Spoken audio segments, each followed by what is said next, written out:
Well, we can just talk about what we were playing over the winter break. Just Pokemon Scarlet. The plot is okay. I haven't played. Well, hold on. We Save can talk your about Power opinions. World. Oh yeah, we could talk about Power World. I Okay, have not if we played talk Power about Power World, World, like I'm going to talk about my opinions on Flavor of the Month games, and that's not very high. In Power World, you can catch human AI as if they're Pokemon. You can treat them as if they're Pokemon. And there is some degree of law enforcement. I have not played Power World personally, but my friend, right, he's very enthusiastic about that one specific aspect, and I can't imagine why. I guess we're starting with Power World today. I've been Okay. recording for the past 2 minutes. Oh, Pokemon, Power World, and then I think we should talk about Lethal Company. I hate Lethal Sure. Company. It's the word. I'm kidding. I will have to kill you. No. I played it. It's okay. My friends really enjoy it, but I do not. It's not my cup of tea. But yeah. You're just not into survival horror, I guess. Well, it's, you might have a point there.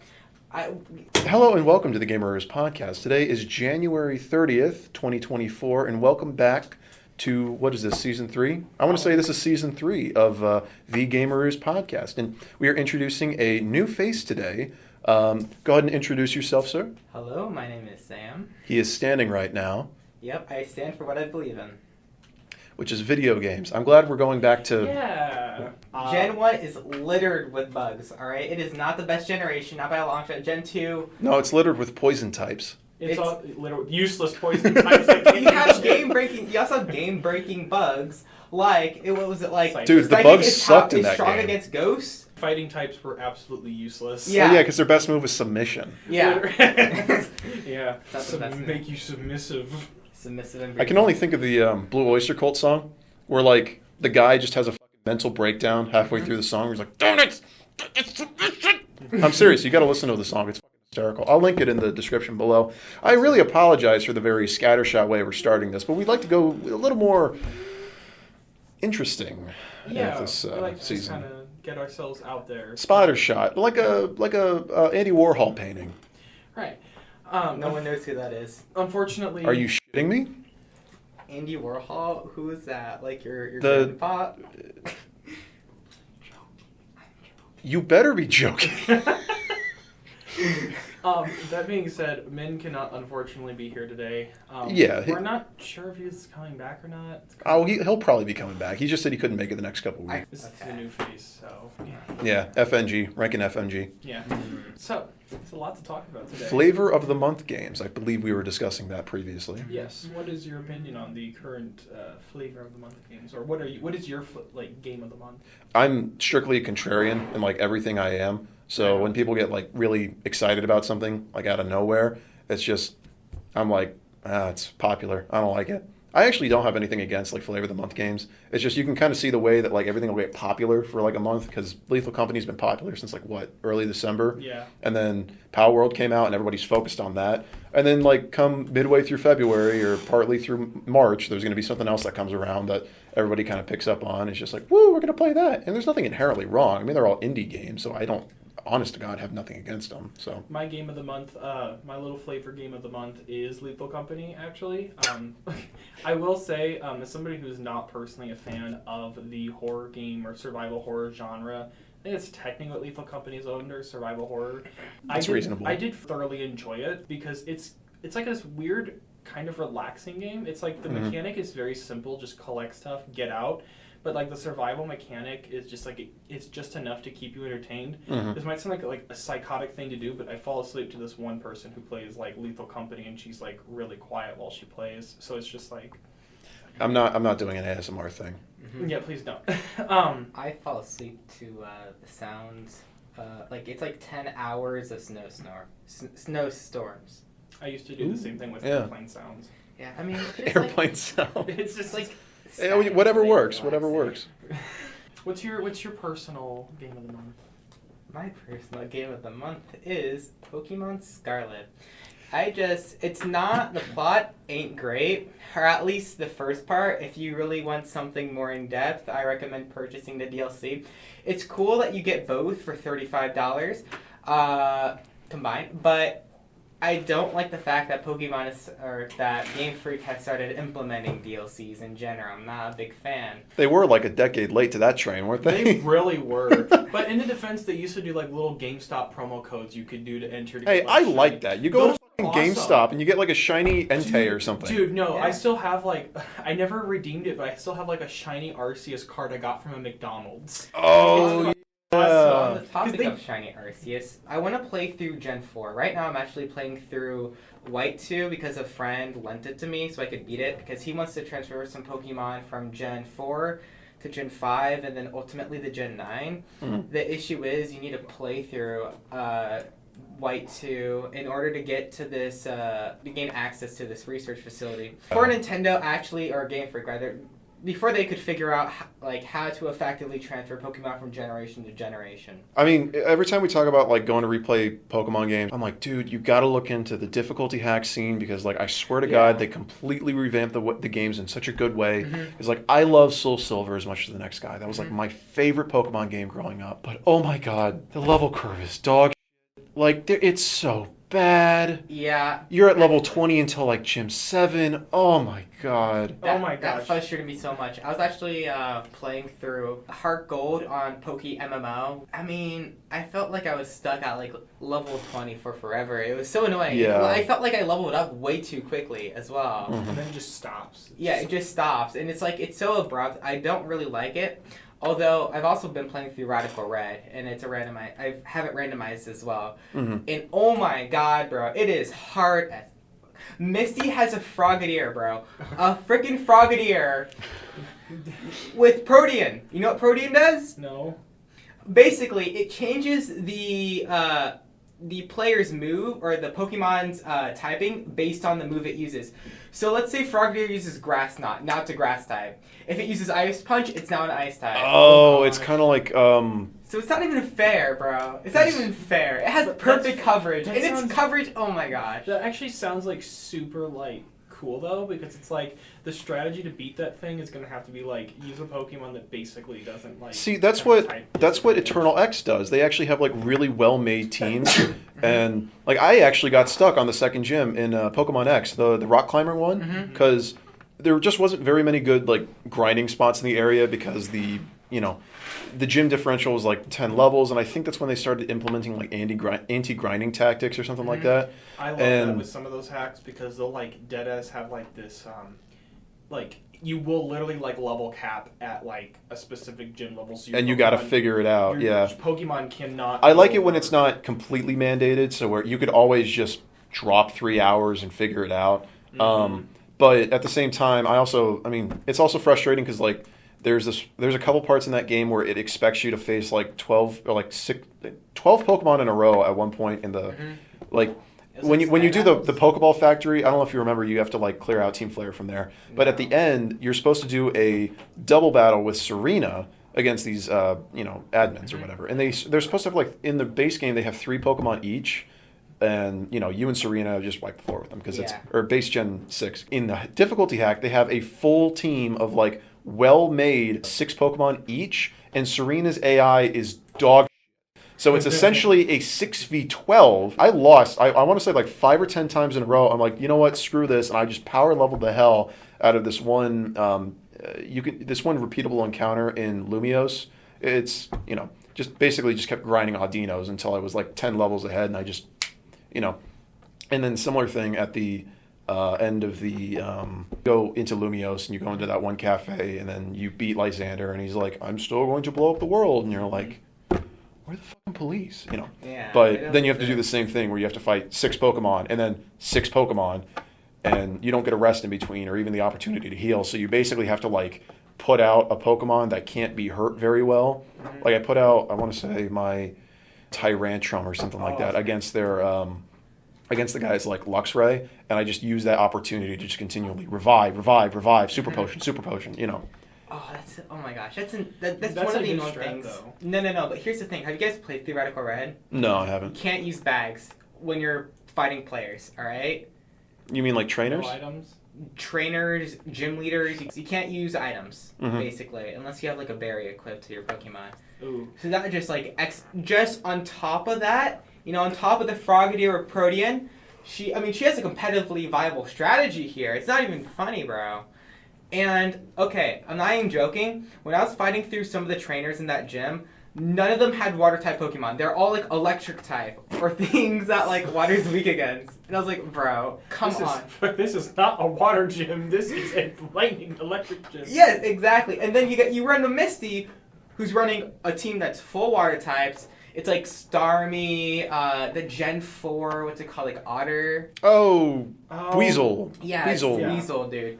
And Frogger. It's just like 3 Pokemon, right? You don't think it would be... It's impossible. It's impossible with my 6 Pokemon to even have an inkling of a chance, because they're Frogadier. It knows U-turn. No, it knows actually, no. It's like the water type version of U-turn. I forget what it's called. Oh, Pass something. Yeah. I know what you're talking, like, it's like Water Pass or something. Yeah, it's really annoying. So it knows like Ice Punch, Grass Knot. I forget, and it knows like the water type U-turn, and then I forgot the other move because it doesn't use it that much against me. But oh my gosh, it is so. It's not a children's video game anymore. No, it is not. Your ass just got put to task. Yeah, no, I'm struggling fighting like the trainers on that bridge out of Cerulean City as well. Oh yeah, Nugget Bridge. Yeah, I'm just stuck on that last trainer right now. It is not even funny. Mm-hmm. I will say, we're on the topic of, really broke or difficult gym leaders. Can we talk about how many kids were probably frustratingly traumatized by Brock? What? Oh. No. If you didn't pick, like, Bulbasaur or Squirtle, and you mistakenly took Charmander, you were going to have the worst time. That's why they put Mankey in the route up to the Elite Four in Fire Red Leaf Green, specifically for those poor kids. Now, granted, built in, you could always get like Butterfree or Nidorina, which can do double kick. Yeah, so there was always a method to get around Brock, but that's also kind of like incidental, which was kind of the issue. When I'm doing a run currently in like OG, like Game Boy, Pokemon Red or Pokemon Yellow, making it worse for myself. Where I can't level grind. I can only do like random encounters that I didn't intentionally initiate. So if I walk through grass that is inevitably in my way, yeah. I can do the encounter, but I can't just run through the grass and grind. So you're almost virtually doing a low level run without specifically trying to avoid random encounters. Yeah. But even like early Pokemon games also struggled with like XP distribution, and that's something that's really hard to get right with RPGs. Where if you want any sort of like, oh, I want to use this kind of Pokemon, or I want to use this kind of Pokemon that's not in your main set, it's almost impossible to get them like up to speed without having to do an inordinate amount of grinding. And that's my issue with Crystal right now, because I have it on my 3DS. And I'm actually at Morty's gym, which I've never struggled with Morty in the past, but I'm doing that thing where I'm like swapping out team members because I'm trying to use a primarily Gen 2 team because, who the fuck uses Stantler? But awesome. There's a reason why nobody uses Stantler. I want to touch on that actually, the XP aspect, but also Gen 2 in general. So what's really nice about Gen 9 is I feel like they're finally starting to kind of crack the code with how people decide what Pokemon get XP. Because first off, on the onset, you automatically have XP share, which is really nice. But you also, if you fight through the Terra battles, you get like medium XP, and then like small XP, then XP XL, which you can use on specific Pokemon if you're choosing to just give them, XP. So yeah. And I used one to level up my shield, and I transferred over from Alpha Sapphire to get it to level 92, because I love Bastiodon's design. Bastiodon, I feel like the Gen 4 fossils were outstanding. I mean, design-wise they were amazing, but in terms of the ability for them to perform their no, they were not.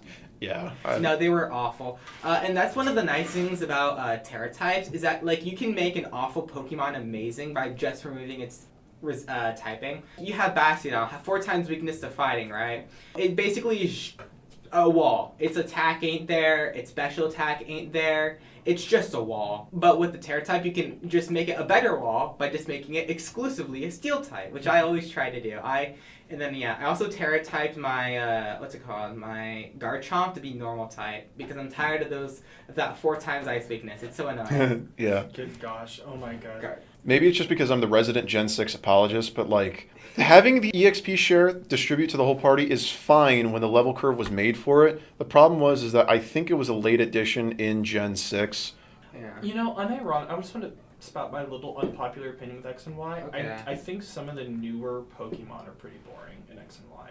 That's fair. People say that for every generation. No, in Gen 6, they were pretty... There were only Pokemon. Klefki was at least kind of cute. There's just a lot of really forgettable Pokemon in Gen 6, like Furfrou, or that one bird one. Floette, that's another boring one. If it didn't have any story significance, people would forget about Floette in 5 seconds. Okay, but Furfrou, oh my gosh. I remember watching like this one like little kid division like for Pokemon tournaments. Oh, yeah, Dude, Furfrou could do some crap. Like, Dude, no, like, this kid was just sweeping with his Furfrou.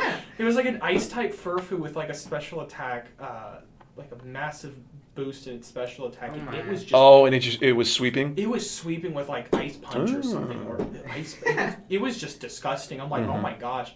Speaking of which, the Little League division in Pokemon, I do want to just say, I'm genuinely, after watching some, I'm genuinely surprised how good, like, 8-year-olds are at Pokemon. I mean, what else are they going to do at that time? Dude, watching this one kid completely sweep this one guy's, like, grass team with a bunch of goldfish was hilarious. Oh wait, have you guys heard Magikarp can learn Hydro Pump? Yeah. Can it now? Yeah. That's kind of funny. Poke MMO, right? I was actually playing with a friend, What and... even is that? What? What even is Poke MMO? It's basically, so you download the emulator, so yeah, you can like download Pokemon Heart Gold on your laptop, and then you download Poke MMO, and then you can basically connect that Heart Gold to Poke MMO, and it turns it into basically a multiplayer game where you can battle, trade, participate in tournaments, all that stuff. But the nasty thing about Poke MMO is that they up the difficulty of everything. So my friend, right, he was just trying to do a little XP grind post game. Actually, I think it was Pokemon Black, and he ran into this fisherman. He had 6 Pokemon. All of them were Magikarp. All of them were level 100. All of them knew Hydro Pump. That is evil. All his Pokemon were level like 50, 60. He got wiped by this fisherman with just Magikarp. Dude, okay. Speaking of Magikarp, there was I know someone with this event. His name was Kyle, I think. And there was like an event either for Heart Gold or it was for like Red, where if you went to the specific Pokemon event, you got like a specific Magikarp that knew Dragon Punch. Whoa! It doesn't. How does a have Magikarp hands. punch? You know, how does a Magikarp flail? Okay, that makes more sense. Have you ever been around fish? That's all they do. How does it splash with no water? Okay. Okay, you got me there. Maybe it spits. There's the natural fish slime. You know, I've taken marine biology. I know that's an actual thing. They make that slime so they're more difficult to like hold. But then why does it like do virtually nothing for his evasion? Like, can you imagine if Splash like actually just increased your evasion like minimize? Oh my god. Hear me out. Should we do like a playthrough of this and then like put it on like the GamerRoos channel? You can if you want to. If you want to go into like a DS emulator and you want to record the footage and you. I'm doing this on Game Boy, man. I'm doing OG Gold. Oh Jesus. I want to beat them all. Gotta beat them all. Gotta beat. You're gonna play through Gen 8? Yes, probably at some point. I'm probably not. I like Inteleon, but you know. Dude, everything after like halfway through Gen 7 is just over my head. Yeah, I think you should pick up Scarlet and Violet. They're okay games. No, if I'm playing anything modern Pokemon, I'm probably gonna be playing Legends Arceus. Oh, It's like I played 2 or 3 hours of that at a buddy's house, and that was actually pretty fun. Yeah, it was interesting. It was new. It was basically just Legend of Zelda: Breath of the Wild if Pokemon were applied to it. Mm-hmm. But you know, it was still fun. You want a better version of Legends of Arceus? There's always Pal World. Oh boy. No, well, you know what? they're Bringing two this back different full games circle entirely, alright? to Pal World. Alright. I think it's funny. I know a lot of people are comparing it to the work ethic of Game Freak, and I think that does speak to a lot of the endemic issues that people have been having with the Pokemon games basically since Sword and Shield came out. And to epitomize that in a competition game where it actively does take the piss from some of the elements of Pokemon, I do appreciate that. But at the same time, I can't watch Power World footage and not think, man, Nintendo should hire this man. You remember those videos? Nintendo, hire this man. Nintendo, hire this man. He's doing Unreal Engine in any way he can. I actually have been vaguely following the develop of Power World because they first advertised it like my junior year of high school, and that was like back in like 2019. Really? Yeah, like Power World's been in development for a very long time. Oh, I didn't know that. It's always been under controversy because of it, and the development he advertised a bunch of it to kind of get it out there, and it's just like no development was noticed until like late 2023. And then he started bringing it back up. And like, Power World, I remember that game when I was in junior year because they were advertising it. But when they were advertising it in 2019, they were like, you could pet the dogs, you could rub their belly, and they were also hinting at not safe for work stuff possibly being in the game. I remember that. Okay, glad it didn't go in that direction. Yeah. No, you can just eat the Pokemon. You could. Groups in Power World? What? Do they have egg groups in Power World? I don't know. No, we're not going there. I hate Gothitelle because it's just like, what is this supposed? This is just supposed to be a goth person, and it's like, even when it's a male, it just looks like a female. Like Gardevoir only. I mean, there's Mr. Mime. You just don't have good taste, all right? What? You can just say it out loud. You don't have good taste. I don't. If you want the Pokemon I simped for. What? Pikachu. No. Obviously, it was Magikarp. Alright, guys. Let's do a little smash Fish. or pass Pokemon edition. No.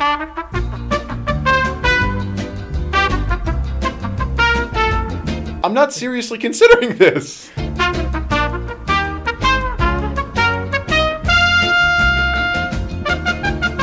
Funny story today in class in microbiome. Shut up.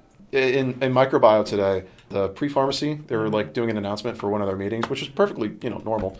But then afterwards, for some reason, this one girl came up and she did poetry reading, and it was a motivational poem. I am an alpha. You're an alpha too, and everyone in here is an alpha. And wait, is this a sorority thing? Is it going to be like alpha, gamma, theta, or something? Boom, boom. I want to go API. Boom, boom. Yeah, I thought that's where it was going, but it was like Andrew Tate, but Femboy Tate. So it was the strangest thing. Andrea Tate. Dude. Alright, guys. You want to read a poem too? I'm not going to stop. No, what about this poem you were talking about? I don't know. It's just it was stupid. It was the strangest thing. Like I'm trying to sit here and it's a microbiome lecture, and then all of a sudden it's just everybody is an alpha, and it's like that's not everybody. Is an alpha. Okay, for one, they disprove that like there was that sort of like codified structure in wolf packs to begin with, and two, that doesn't fucking make sense for people either, because it's not like there's a leader class of people. You either lead or you don't. The leadership training classes or the idea that you're born a leader is fucking stupid. You know what a leader is? What? When people say like, hey, I'm hungry, I don't know what to eat, and the guy goes, I want to go to Panda Express. Does anybody want to go? And people are like, yeah, I'll go to Panda Express. And then they go to Panda Express. You need to be a leader by like talking to your inferior. No, you just fucking do it. It's not. Just do it. Oh. Don't let your dreams be dreams. So I've never liked that leader bullshit, because you either just lead something that you're doing or you don't. It's just it's not. Yeah. All right. Sorry, I feel so loud, but you know what I mean. Have we heard? So we've all heard of Sigma males, correct? Okay, this Gamma is male. Okay. Kind of now let's steer the Have you seen that one meme where like the kid's just like, I'm an alpha and I will not take this abuse, and then like the teacher's like, okay, well the alpha was swearing in class, so the alpha is going to get a detention. No. The alpha will not take this. Yeah. Well, guys, get ready. There's been an update. The alpha is talking right now. You know what? I have the talking stick. I have the talking. I'm a yogurt male. All right. A yogurt meal. I like yogurt. Yogurt's I have nice. the Starbucks. You know what I am? You have water. You just asked them for water, and they gave it to you in an over-engineered cup. Yes, it's a great I cup too. am more sophisticated and superior to alpha/sigma males. You know what? Additionally, yogurt males like myself are very content and respectful individuals who enjoy yogurt and the simpler things in life, such as long walks on the beach or enjoying a You make me want to sunset drink, while Sam. confidently eating yogurt. I want to drink sand right now. You're just gonna drink sand. I want to get sand to liquid point and then drink it. But So getting onto the topic back on Pokemon and not whatever we just diverged into, which will probably get cut from the scene anyways. I genuinely do not like Sword and Shield. fair enough. I'm being honest. Sword and Shield. I would play them. If you compare Cynthia's theme from when you fight her to Oh, Leon's thank God, that's where theme- this is going. Yeah, Okay. no, yeah. When you compare Cynthia's theme to Leon's theme, it is like night and day. Like Cynthia's theme is so like refined. It's so Okay, like, let me give you a hint. Mhm. Game Freak stopped trying after Generation 5 because they realized when they wanted to try to take it into a new direction, either the fans were like, I don't really care for this, and Nintendo was like, listen, dude, we're making this for kids. And then, like, whoever was leading the series was like, fine, f*** it. And then you had Gen 6, and now I like Gen 6 as a generation, but then everything after that is just because they have to keep making the same games, and they've gone from, like, the handheld entries and the handheld kind of like development cycle to, you know, the work jump between, like, you could say the same thing for like Gen 5, the way they repurposed a lot of Gen 4 sprites for the animated stuff is standard. But also in Gen 6, you know, you had the 3D jump, which was a monster of trying to get that done. And then Gen 7 and 8 and 9. And then when it finally got into like console tier games, they weren't given the proper... They were given the budget they needed, but they didn't get the time they needed. So they were still expected to have a turnaround of a new generation inside of like 2 or 3 years. You know, because you got to go from like 2013 for X and Y to 2016 for Sun and Moon to 2019 for Sword and Shield. And you had the Ultra Sun, Ultra Moon in 2017, 2018 when that came out. And then you have Gen 9 that came out, like 2022, 2023. Yeah, and you have these the problem is they're not given enough time, and the people that are running Pokemon know that they could put literally anything out and nobody's going to give a shit. That was my problem with Sword and Shield. Like, Sword and Shield was objectively an ugly game. Mm-hmm. And everyone complained about it. Oh my gosh, the graphics suck. Oh my gosh, the Pokemon design looks boring. Oh my gosh, the animations are garbage. Then don't buy it. Exactly. If you don't buy the game, then they're going to realize that they have to put effort into the game to make money, and then they'll do it. Exactly. Like, the consumer needs to hold the people who are making the product accountable, and that's how they do it. That's like the checks and balances of consumer intake. Mm-hmm. But they don't, and it's just they let their like, oh, new Pokemon game, can't wait to play it. Mm-hmm. It looks like crap, gonna play it anyways. It's like, dude, it's the same crap. You go play Gold or Silver, you go back to Gen freaking 1, you go play Omega Ruby, Alpha Sapphire. It's the same game. It does the same thing. And yes, the Pokemon are different. Yes, the XP share is different. Yes, I know the difficulty can be different. Yes, the items can be different. The mechanics can be different. I'm not trying to argue. I know, with but you. in the core gameplay, it's the same crap. No. I just wanted to say, I think you guys should play Gen 9. I think... Gosh dang it, this man is like... Is the Nintendo salesman in the room with us? Let's get the Ouija board. It's buggy. It's a little buggy, but here's what I'll say, alright? They don't force you to sit through, like, you know, a million cutscenes, alright? That was my issue with Gen 7. It was a fucking hallway connected by the most tepid story I've ever read. Like, it was... You can easily grind through Gen 9 in like an afternoon. That's not a selling point. Well, Yeah. no, I'm just. But you can also do whatever you want with That the game. okay? That's fair. It's open That's world. fair. It's open world. I think they, to some extent, succeeded. I thought, and I really enjoyed that. I enjoyed just being able to grind my Pokemon and not fight a million trainer battles. Ironically, Gen 1 had the longest dev time of any Pokemon game. Like, it's not even close. It's basically from 1992 to like 1996, maybe 1990, that they were like kicking around the idea for the game until it came out in 1996 in Japan and 98 in the United States. We're dealing with a console that can't hold a lot of information as well. Mhm. So they had to, we've all seen those videos of like the cut sprite. You know, What is with Nintendo in always cutting content and like really cool content in their game? As a Fire Emblem fan myself, when Three Hopes came out, there was like they had like whole lines for playable villains. Like, they were going to make every villain playable. Mm-hmm. Like, that you could buy through Renown and then, like, use them in your army. So they had, like, a whole bunch of lines that were specifically for if villains were teaming up with specific characters. Mm-hmm. Cut completely. Like, and they said, oh, we're going to release a DLC, and the DLC never happened. So it's like, all this content is in the game, but we never used any of it. I will say, there's a lot of games that just, like, story just doesn't deliver. Like Fates, like Fire Emblem Fates, I'll use this as an example. The gameplay is like the best in the series. Like a lot of like the Fire Emblem Fates, despite almost being a decade old, is still like very, very much like the most played Fire Emblem game. But its story is complete garbage. I know as I've been getting older and I've, been exposed to more than just video games. When I first played Max Payne, I thought it was crazy. I thought it was great. It is such a boilerplate noir that it was my first experience with that sort of genre. I've also read a ton of noir books. I've seen a lot of noir movies. I've seen a lot of detective, thriller, that sort of thing. So when I go back to Max Payne, the story isn't as interesting to me anymore. And it's very by the numbers. It's very by the book. And even though it's still extremely quotable and the allusions to Norse mythology are interesting, it is also at the same time less fresh than I remember it. And that has to do with just the general breadth of the media that we consume that makes video game storytelling a lot lesser because it is unfortunately pretty derivative as a medium. I will say, in terms of games that like I think have actually like really good stories, I was super surprised.